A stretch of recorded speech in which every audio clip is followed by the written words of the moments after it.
کابینہ نے بلکہ سندھ اسمبلی نے ان آئلینڈس کے حوالے سے قرارداد پاس کی کہ آئلینڈ جو ہیں سندھ حکومت کی ملکیت ہیں، سندھ کی عوام کی ملکیت ہیں، اور ان آئلینڈس کے اوپر ہم کوئی چائنا کٹنگ، کوئی قبضہ وفاقی حکومت کو نہیں کرنے دیں گے۔ چونکہ میڈیا کے کچھ اخبارات میں، کچھ چینلز پہ اس چیز کو نشر کیا گیا، سوشل میڈیا پر یہ بات کی گئی کہ ان آئلینڈس کے اوپر کوئی جبری تعمیر سٹارٹ ہو گئی ہے، کوئی وہاں پر کنسٹرکشن سٹارٹ ہو گئی ہے اور وہاں پر لوگ آ گئے ہیں۔ تو اس چیز کو دیکھنے کے لیے کابینہ نے یہ ٹاسک ناصر شاہ صاحب کو مجھے دی تھی کہ ہم جائیں، دیکھیں، جگہ کا معائنہ کریں، اور کل ہم وہاں پر گئے، ہم نے آئلینڈس کا پراپر وزٹ کیا، اور مجھے آپ کو بتاتے ہوئے یہ خوشی ہوتی ہے کہ آئلینڈ کے اوپر کوئی کسی طریقے کی بھی تعمیراتی سرگرمی نہیں چل رہی تھی۔ یہ تمام باتیں جو میڈیا پر نشر کی گئی ہیں یہ غلط ہیں، بے بنیاد ہیں۔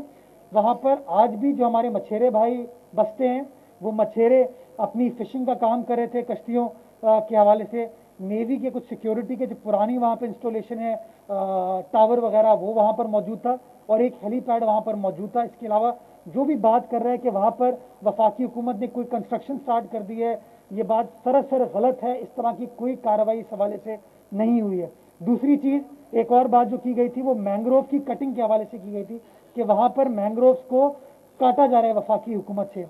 کل ہم نے جب اس بات کا معائنہ کیا، اور یہ ہم ان اناؤنس گئے تھے، وہاں پہ کسی کو بتا کر نہیں گئے تھے، وہاں پر کوئی درخت کو، مینگرووز کو کاٹنے کی کارروائی نہیں چل رہی تھی۔ ناصر شاہ صاحب نے فوری طور پر آ کے وزیر اعلیٰ سندھ کو بریف بھی کیا، اور بعد میں سیکٹری فارسٹ سے ہم نے رجوع کرتے ہوئے اس بات کو میک شور کرنے کی بات کی ہے کہ قانونی اعتبار سے یہ ریسٹرکشن ہے کہ مینگروو جو ہیں وہ کلچرل ہیریٹیج ہیں، ان کو آپ حکومت کی پرمیشن کے بغیر نہیں کاٹ سکتے۔ تو اس لیے جو فارسٹ ڈپارٹمنٹ ہے اس کو ہدایت جاری کی جا چکی ہیں کہ اس طرح کی اگر کوئی سرگرمی ہوتی ہے تو اس کو فوری طور پر روکا جائے۔ تو جو بھی باتیں میڈیا میں کی جا رہی تھی میں اس کی تصحیح کرنا چاہوں گا، اور میں آپ کو یہ بتانا چاہوں گا کہ وہ میڈیا رپورٹ درست نہیں تھی۔ جی حفیظ، یہ کر کے نہ آ رہا ہوں۔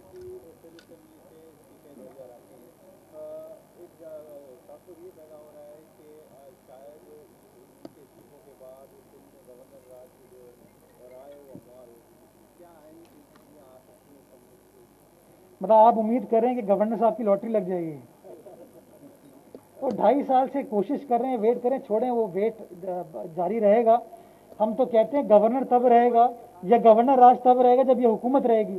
تو ہم تو یہ سمجھتے ہیں، ہم کنونسڈ ہیں کہ جو سلیکٹڈ حکومت ہے، عوام دشمن حکومت ہے، جس نے صرف اور صرف پچھلے 2.5 سال میں عوام کا استحصال کیا ہے، اس حکومت کو کوئی حق حکمرانی نہیں ہے، اور انشاءاللہ یہ جو پی ڈی ایم کی موومنٹ چل رہی ہے اس کے توسط سے اس حکومت سے ہم چھٹکارا دلائیں گے۔ یہ کر کے میں استعفا۔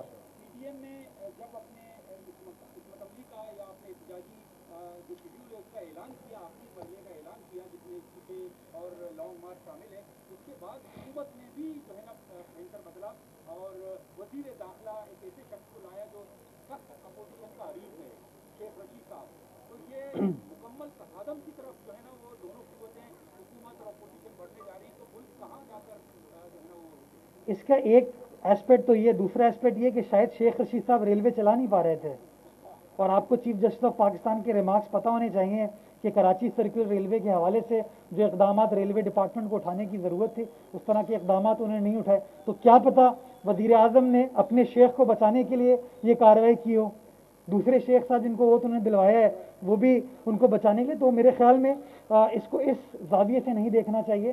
میں سمجھتا ہوں کہ ملتان میں تمام رکاوٹوں کے باوجود، تمام بندشوں کے باوجود آپ نے دیکھا کہ عوام باہر نکلی، اور یہ شو کرتا ہے کہ کس طریقے سے پاکستان کی عوام موجودہ حکومت کی حکمت عملی سے، اس کی معاشی پالیسی سے، جو بے روزگاری کا، معاشی قتل کے اقدامات ہیں ان کے، اس سے متاثر نہیں ہے، اس سے مطمئن ہے، اور اس لیے وہ تمام جو اپوزیشن کی اس وقت رائے ہے اس کو وہ سپورٹ کرنے کے لیے تمام بندشوں کے باوجود باہر نکل دیا۔ آپ نے گجرانوالہ میں دیکھا، آپ نے کراچی میں دیکھا، خود دھرنے کے چیمپئن ہیں، آج وہ کتنا ماشاءاللہ پریشان نظر آتے ہیں۔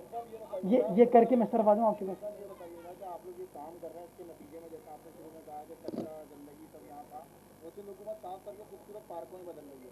یومیہ جو ہے وہ 10,000 ٹن کچرا اٹھایا جا رہا ہے، لیکن 16,000 ٹن کچرا اس شہر میں پیدا بھی ہو رہا ہے۔ تو سر یہ جو 6,000 ٹن کا جو بیک لاگ ہے یہ ختم کرنے کی کوئی حکمت عملی ہے؟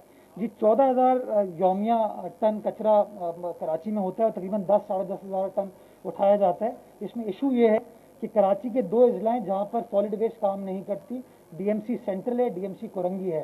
ان دونوں ڈسٹرکٹس کو آؤٹ سورس کرنے کا پروسیس سٹارٹ ہو چکا ہے, اور انشاءاللہ اگلے 2 سے 3 ماہ میں آپ دیکھیں گے کہ ان ڈسٹرکٹس کو بھی سالڈ ویسٹ کے تھرو اٹھانے کا پروسیس سٹارٹ ہو جائے گا. نئی GTS کا پروسیس بھی سٹارٹ ہو رہا ہے. لیکن میں اگین حکومت تو اپنا کام کریے, میں پبلک سے ریکویسٹ کروں گا کہ اس تمام کام میں حکومت کا ساتھ دیں, حکومت کی مدد کریں. کیونکہ کوئی بھی اس طرح کا جو سوشل ریفارمز کا کام ہوتا ہے وہ حکومت اکیلے نہیں کر سکتی جب تک پبلک کی سپورٹ نہ ہو. تو اگر پبلک کی سپورٹ اسی طرح ہمارے ساتھ رہے گی تو انشاءاللہ جہاں کراچی کو خوف کی فضا سے پاک کیا ہے, جہاں چائنا کٹنگ سے پاک کرنے جا رہے ہیں, اسی طرح کراچی کو ہم کچرے سے بھی پاک کریں گے. جی آتے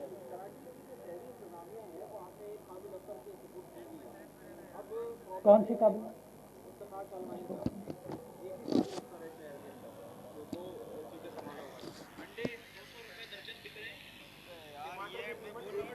مسئلہ نہیں ہے, کیبل کا مسئلہ ہے, میک کی کیبل کا مسئلہ ہوگا.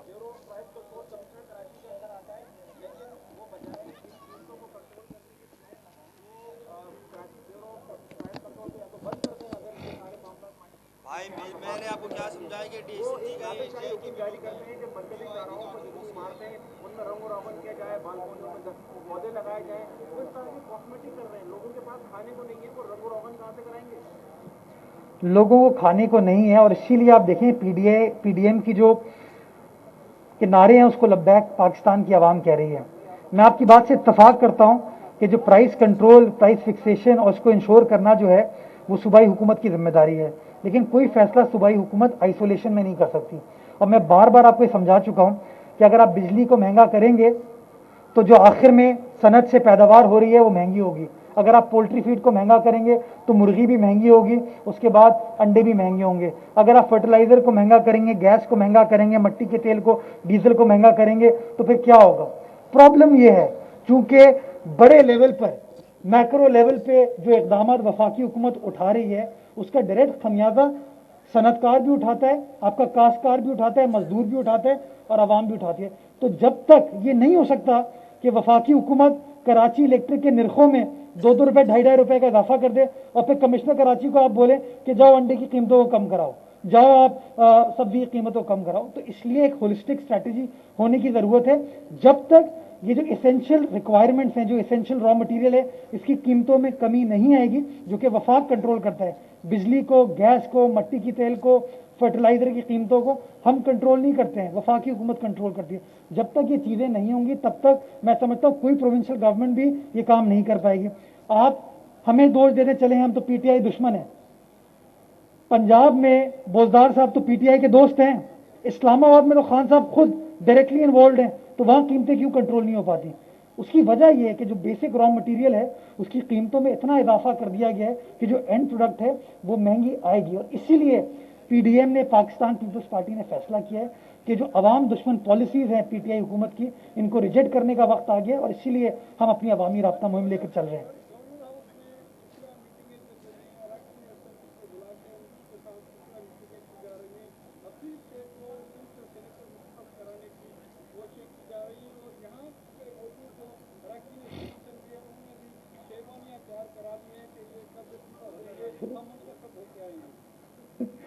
میرے خیال میں ہم چلے بھی جائیں گے تب بھی منتخب نہیں ہو پائیں گے.